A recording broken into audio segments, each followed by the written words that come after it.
வணக்கம். செல்வகுமாரின் நீண்டகால வானிலை ஆய்வறிக்கை 2026 ஏப்ரல் 4 சனிக்கிழமை அதிகாலை நிலவர ஆய்வறிக்கை. அதிகாரப்பூர்வ வானிலை அறிக்கைக்கு இந்திய வானிலை ஆராய்ச்சித்துறை அறிக்கையை பார்க்கவும். 2026 கோடை மழை, கோடை வெயில், தென்மேற்கு பருவமழை, வடகிழக்கு பருவமழை எப்படி இருக்கும் என்கின்ற கண்ணோட்டம். இந்த அறிக்கை இப்படி அவசரமாக சமர்ப்பிக்கப்படுவதற்கு காரணம், நேற்று அதாவது கடந்த சில நாட்களாகவே கைபேசி அழைப்பு நிறைய வந்து கொண்டே இருக்கு. நேற்று முன்தினத்திலிருந்து எல்னினோவாம், கோடையாம், ஜூன் ஜூலை ஆகஸ்ட்லாம் தென்மேற்கு பருவமழை பெய்யாதமே, அதே போல் கோடையில் கடுமையான வெப்பம் நிலவுவாம் என்றான அது என்ன ஒரு புலம்பலோட கேள்விகள் நிறைய. அதுவும் கோபப்படுத்தி பேசுவதா, அழகாக பதில் சொல்வதா, அவர்களுக்கு ஏற்படுற சந்தேகம்லாம் பிரச்சனையெல்லாம் நேகப்பட்டது குழம்பி போய் மனவேதனை அடைந்து கொண்டிருக்கிறீர்கள். தயவுசெய்து புரிஞ்சுக்கிங்க, வானிலை அமைப்போட அப்படியே விலைக்கு வர்றேன். தயவு செய்து புரிதலுடன் பொறுமையுடன் இருப்பது அவசியம். நல்லா பாருங்க, வானிலை அமைப்பை சொல்றேன். இப்போ முதல்ல எல்லாவற்றிற்கும் அடிப்படை கடல் வெப்பம் தான். கடல் வெப்பம் கடல் வெப்பம் உயருமா குறையுமா என்பதை தீர்மானிப்பது கடல் நீரோட்டம். நல்லா புரிஞ்சுக்கிங்க. எல்னினோ, லானினோ இதெல்லாம் அமைப்பதே இந்த கடல் நீரோட்டமும் கடல் வெப்பமும் தான். ஐஓடி, பாசிட்டிவ், நெகட்டிவ், நடுநிலை எல்லா மாறுபாட்டிற்கு காரணம் கடல் வெப்பம், கடல் நீரோட்டம் தான்.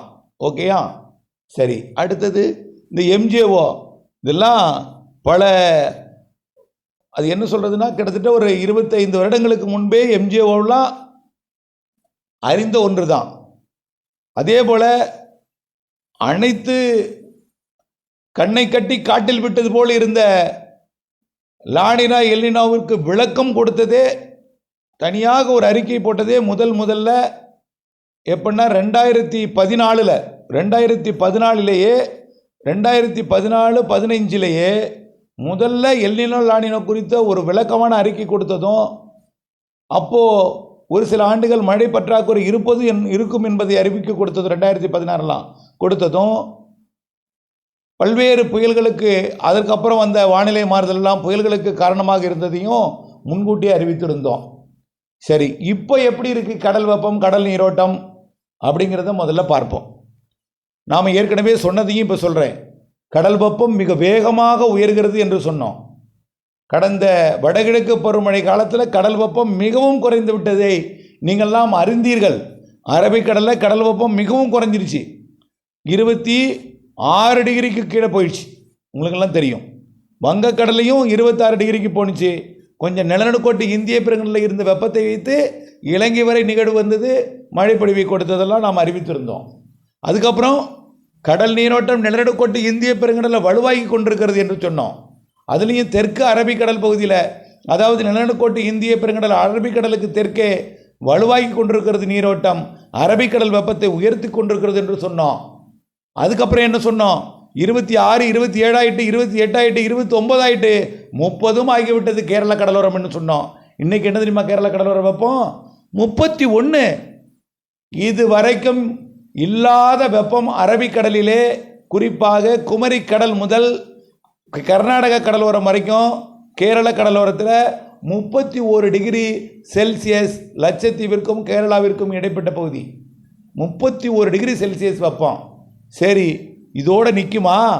இன்னும் உயரும். சூரியனின் குத்துக்கதிர் இப்போ தான் குமரி முனையை வரக்கூடிய 10ஆம் தேதி தொடப்போகுது. அப்புறம் 10ஆம் தேதியிலேருந்து 27ஆம் தேதி வரைக்கும் கேரள கடலோரத்தில் மேலும் அரபிக்கடல் வெப்பத்தை உயர்த்தும், வங்கக்கடல் வெப்பத்தை உயர்த்தும், நிலநடுக்கோட்டு இந்திய பெருங்கடல் வெப்பத்தை உயர்த்தும் என்பதெல்லாம் உங்களுக்கு புரியும். ஆகவே கேரள கடலோரம் 31 டிகிரி வெப்பம் உயர்ந்திருக்கிறது செல்சியஸில். கர்நாடகா 30ஆக இருக்கிறது, 29ஆக இருக்கிறது மகாராஷ்டிரா கடலோரம், 28ஆக இருக்கிறது குஜராத். அதுக்கப்புறம் ஓமன் வரைக்கும் பார்த்தீங்கன்னா 26, 26க்கு மேலே போனாலே சாதகம்தான். ஏற்கனவே 26க்கு கீழே இருந்தது. ஓமன் வளைகுடா பகுதியில் 26 ஆயிடுச்சு. அதிகபட்ச வெப்பம் அரபிக்கடலையே கேரள கடலோரம் தான் இருக்குது. புரியுதுங்களா? ரைட். அடுத்தது இதெல்லாம் பாருங்கள், கேட்டே வாங்க. இதெல்லாம் என்ன, இதெல்லாம் எதற்கு சாதகம்னு சொல்கிறேன். கேரள கடலோரம் 31 டிகிரி செல்சியஸ் கடல் வெப்பம், கடல் நீர் வெப்பம். ஒட்டுமொத்தம் சோமாலியாவிலிருந்து சுமத்ரா வரைக்கும் நிலநடுக்கோட்டு இந்திய பெருங்கடல் வெப்பம் எங்கேயுமே குறைவில்லை, எல்லாமே 30. ஒரு சில இடங்களில் 31 இருக்குது. சோமாலியா முதல் சுமத்ரா வரை 30 டிகிரி, ஓரிரு இடங்களில் 31 டிகிரியும் இருக்குது.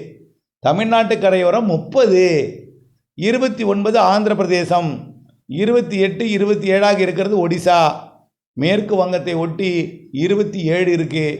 ஆக ஒட்டுமொத்த வங்கக்கடல் வெப்பமும் உயர்ந்து விட்டது. நீரோட்டத்தை பாருங்க, வேகமாக வெப்பத்தையும் கடத்திட்டே இருக்கு. நிலநடுக்கோட்டு இந்திய பெருங்கடலில் இருக்கக்கூடிய 30 டிகிரி வெப்பத்தை கொல்கத்தா வரைக்கும் கடத்துவதற்கு வலுவான நீரோட்டம் பயணிப்பதை நீரோட்டத்தில் பாருங்க. அப்போது கொல்கத்தா வரைக்கும் வெப்பத்தை உயர்த்த போகுது. எவ்வளவா? 29ன்னு 30 உயர்த்திடும். அரபிக்கடலையும் உயர்த்துது. ஆக உலகிலேயே அதிக வெப்பமான கடல் பகுதியாக ஆகி போச்சு இப்போது அரபிக்கடலில். ஒரு கேள்வியே உண்டு. அதாவது பல்வேறு போட்டித் தேர்வுகளுக்கு ஒரு வினா உண்டு.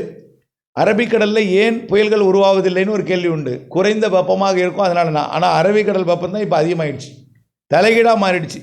இன்னொரு கேள்வி உண்டு. வங்கக்கடலில் ஒரு புயல் உருவானால் எந்த திசையில் நகரும்? வடக்கு வடமேற்கு திசையில் நகரும். இது கேள்வியும் தலைகீழாக மாற்றி பல்வேறு ரூட்டை போட்டு போயிட்டுருக்கு. இதெல்லாம் நீங்கள் அறிந்த ஒன்று, நம்ம ஏற்கனவே சொல்லியிருக்கிறோம். ஆகவே எல்லாவற்றையும் தீர்மானிப்பது கடல் வெப்பம், கடல் நீரோட்டம். அதிக வலுவான கடல் நீரோட்டத்தையும் அதிக கடல் வெப்பத்தையும் பெற்றிருக்கிறது நிலநடுக்கோட்டு இந்திய பெருங்கடல், அரபிக்கடல் மற்றும் வங்கக்கடல். புரிஞ்சு போச்சா? சரி, இதுக்கு அடுத்தபடிய வெப்பம் தாங்க பசிபிக் பெருங்கடலே இருக்குது. பசிபிக் பெருங்கடலில் 30 தான் இருக்குது. பசிபிக் பெருங்கடலில் ஒவ்வொரு இடத்துல தான் 31 ஆயிருக்கு, 30 தான் இருக்குது. ஆசியா பக்கம் 30, கொஞ்சம் மத்திய பசிபிக் பெருங்கடல் வரைக்கும் கொஞ்சம் 30 ஆயிருக்கு. அமெரிக்கா பக்கம் வெப்பம் இருந்தாலும் வெப்பத்தை ஆசியா பக்கம் இன்னமும் கடத்தி கொண்டு தான் இருக்குது. ஆனால் தொடர்ந்து ஆசியாவோட கரையோரம் பிலிப்பைன்ஸ் வரைக்கும் கடத்தாமல் கொஞ்சம் மத்திய பசிபிக் பெருங்கடல், நிலநடுக்கோட்டு இந்திய பெருங்கடல், நிலநடுக்கோட்டு பசிபிக் பெருங்கடலில் பாதி வரைக்கும் வெப்பம் உயர்ந்திருக்கு. இதனால் நம்ம என்ன சொல்லியிருந்தோம்? வலுவான நிகழ்வு ஆசியாவை தாக்குவதற்கு வாய்ப்புன்னு சொல்லியிருக்கோம்.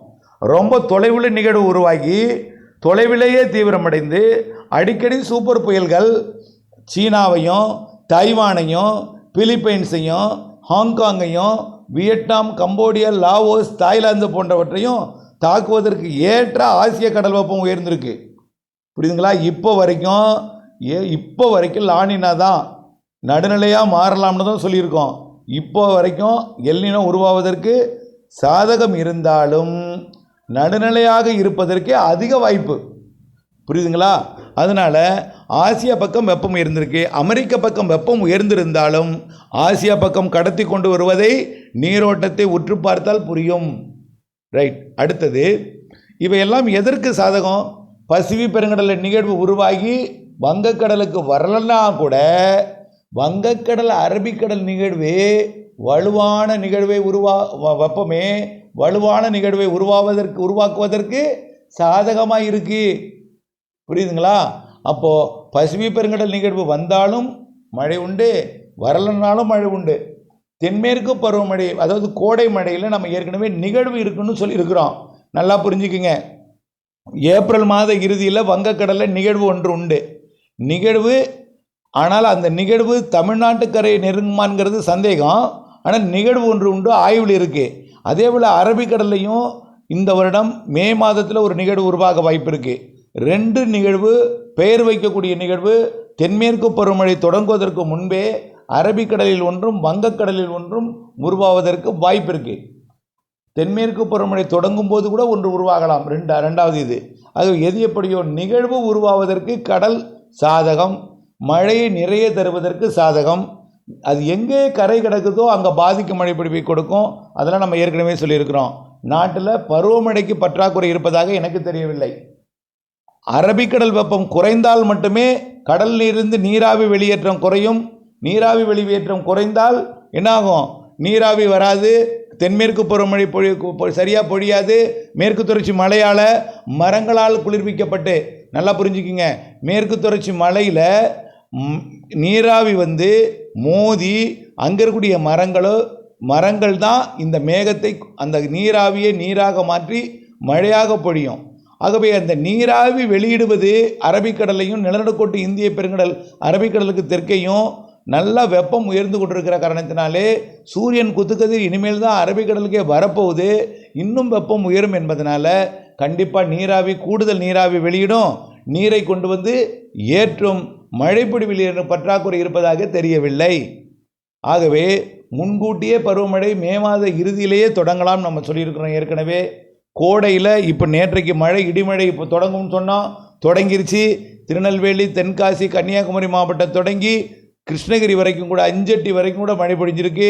ஈரோடு வடக்கு மற்றும் கரூர் மாவட்டத்தில் ஒரே இடத்துல, இப்படி கொடைக்கானல் மலைப்பகுதிகளில் மற்றும் தேனி மாவட்டத்தில், அங்கு விருதுநகர் மாவட்டம் மேற்கு பகுதி என்று மழை பொழிந்து 3ஆம் தேதி மழை பெய்யணும், பொழிந்து விட்டது. 4, 5, 6, 7, 8 மழைன்னு சொல்லியிருக்கிறோம். பொறுத்து இருந்து பாருங்கள், பொழியும். ஒதுக்கி அது மட்டும்தான் நம்ம ரொம்ப ரொம்ப முக்கியம். வெப்பநிலையை பொறுத்த வரைக்கும் 104க்கு மேலே போகாதுன்னு சொல்லியிருந்தோம். இன்னைக்கு வரைக்கும் 104க்கு மேலே எங்கேயும் உயரலை. ஆங்காங்கே 102, 101ன்னு போயிட்டு இருக்க தவிர ஒரே ஒரு நாள் 104 தொட்டுச்சு. அதுவும் தொட்ட உடனேயே குறைஞ்சிருச்சு. ஒரே ஒரு இடத்துல வரக்கூடிய அக்னி நட்சத்திர காலத்தில் உயர்ந்தாலும் அதில் மழையும் இருக்கிறது என்பதையும் நாம் ஏற்கனவே தெரிவித்திருக்கிறோம். அச்சமோ பீதியோ கொள்ள தேவையில்லை. ஆகவே கோடை என்றால் வெயில் அடிக்கத்தான் செய்யும். நம்ம ஏற்கனவே மூக்கெல்லாம் எரிஞ்ச அளவுக்கு வெயில் அடிச்சிருக்குது ஞாபகம் இருக்கிறதா? எவ்வளவு வெயில் அனல் காற்று வீசி இருக்கிறது ஞாபகம் இருக்கிறதா? நான்லாம் ஏப்ரல் மாதம் பேப்பர் வேல்யூவேஷன் போகும்பொழுது கையில் ஒரு ஃபேன் எடுத்துகிட்டு, டேபிள் ஃபேன் எடுத்துகிட்டு போயிருக்கேன், பேட்டரி ஃபேன் எல்லாம் எடுத்துகிட்டு போயிருக்கேன். ஆகவே அப்படிப்பட்ட அவசியம்லாம் நாம் பட்டிருக்கிறோம். அதாவது அந்த அளவிற்கு கஷ்டப்பட்டிருக்கிறோம். அப்படிப்பட்ட வெயில் ஏதும் இல்லை. நாம் பழகி போய்விட்டோம். இரவில் குளிருது, இரவில் உயரடுத்த தாக்குதல் குளிராக இருக்கிறது. பகலில் அப்படியே வெயிலாக மாறும் பொழுது உடல் நாம் ஏற்றுக்கொள்வதில்லை. பெரும்பாலும் எல்லோரும் குளிர்சாதனத்தில் இருந்து பழகிட்டோம். அதிகமாக வெயிலில் போய் பழகிறதுனால வெயில் அதிகமாக தெரியுது. இன்றைக்கு வரைக்கும் டெல்டாவில் 100 தொடலைங்க. 100 தொட்டது மாதிரி நீங்கள் வெப்பநிலைமானி காட்டினாலும் வெப்பநிலைமானியை தொடர்ந்து தரையில் போட்டே வச்சுருந்தீங்கன்னா சூடு ஏறிட்டே தான் இருக்கும். தண்ணி எப்படி கொதிக்குது, வாட்டர் டேங்கில் இருக்கிற தண்ணி எப்படி கொதிக்குது, கொஞ்சம் கொஞ்சமாக வெப்பத்தை வாங்கிட்டே இருக்கும். அதே போல் தான் வெப்பநிலைமானியை வெப்பம் பார்க்கணும்னா ஆன் பண்ணி ஆஃப் பண்ணணும், அவ்வளோதான். அப்படி தான் பார்க்கணுமே தவிர தொடர்ந்து வெயிலேயே வைத்திருந்தால் உயர்ந்து கொண்டே போயிட்டுருக்கும். சூடு ஏறி நல்லா கொதிக்க தொடங்கிடும் வெப்பநிலைமானியை. அந்த மாதிரி பார்க்கக்கூடாது. ஆகவே புரிதல் வேண்டும்.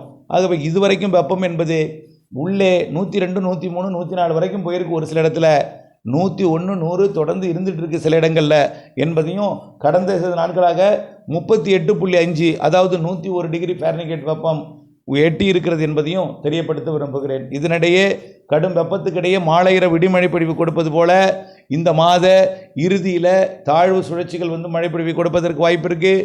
வெப்பத்தை பொறுத்த வரைக்கும் தெற்கு காற்று நுழைய போகிறது. தெற்கு காற்றுனாக்க இந்த வைகாசி விசாக காற்று இல்லை, வைகாசி காற்று இல்லை. இது தெற்கு திசையிலிருந்து உள் நோக்கி போகக்கூடிய, குறைந்த அழுத்த பகுதியை நோக்கி போகக்கூடிய, தரைப்பகுதியை நோக்கி கர்நாடகா, மகாராஷ்டிரா பகுதியை நோக்கி போகக்கூடிய காற்று வெப்பத்தை தணிக்கும். நீராவியை கொண்டு வந்து கர்நாடகாவிலையும் கேரளாவிலையும் மழை பொழிவு நம்ம இந்த மாதம் 15ஆம் தேதிக்கு மேலேயும் கொடுக்கும்னு சொல்லியிருந்தோமா, அந்த தெற்கு திசை காற்று உள்ளே நுழைய போகுது. அதனால் இதமான வெப்பத்தை தான் மேகமூட்டத்தை ஏற்படுத்தும் என்பதில் மாற்றமில்லை.